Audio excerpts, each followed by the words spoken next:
Serial वसुधा के आने वाले एपिसोड में दर्शकों के सामने खुलने वाला है एक ऐसा राज जो पूरे चौहान परिवार की नींव हिला देगा। अब तक जहां देव और वसुधा की मोहब्बत ने हर मुश्किल को मात दी है, वहीं अब इस रिश्ते पर मंडरा रहा है मौत का साया। हनुमंत काकूसा, जिन्हें वसुधा अपना बाबूशाह मानती है, वहीं उसकी जिंदगी छीनने का फैसला कर चुके हैं। परिवार की इज्जत और अपनी जिद के लिए उन्होंने खीर में जहर मिला दिया है। उनका मानना है कि चौहान परिवार की गद्दार वसुधा को खत्म कर देना ही आखिरी रास्ता है। लेकिन असली झटका तब लगता है जब वसुधा खुद अपनी आंखों से हनुमंत को जहर मिलाते हुए देख लेती है।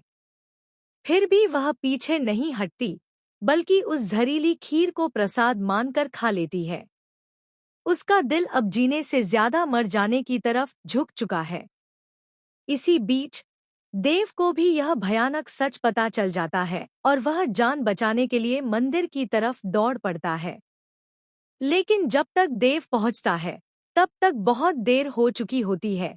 वसुधा बेहोश होकर हनुमंत की गोद में गिर चुकी है।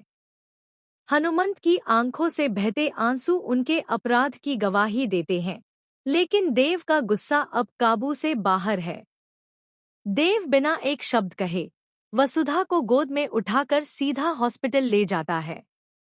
वहां डॉक्टर्स उसकी जान बचाने की कोशिश करते हैं, मगर मुश्किल ये है कि वसुधा के अंदर अब जीने की इच्छा ही नहीं बची।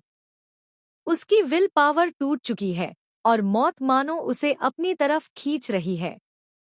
इधर देव की बेपसी बढ़ती जा रही है और उधर चंद्रिका को पूरे मामले की सच्चाई पता चल जाती है। वह देव पर बरस पड़ती है और रिश्ते तोड़ने की धमकी देती है। चंद्रिका साफ कह देती है, या तो वसुधा को छोड़ दो, वरना मुझे भूल जाओ। आगे आने वाले एपिसोड में दर्शक देखेंगे कि एक तरफ देव वसुधा को मौत के मुंह से खींचकर लाने के लिए पूरी दुनिया से लड़ता है, और दूसरी तरफ चंद्रिका का ब्लैकमेल और गुस्सा उसकी राह में सबसे बड़ी रुकावट बनकर खड़ा होता है। अब देखना यह है कि क्या देव चंद्रिका की शर्तें मान लेगा या फिर सब कुछ खोकर भी वसुधा को बचाने के लिए आखिरी सांस तक लड़ता रहेगा।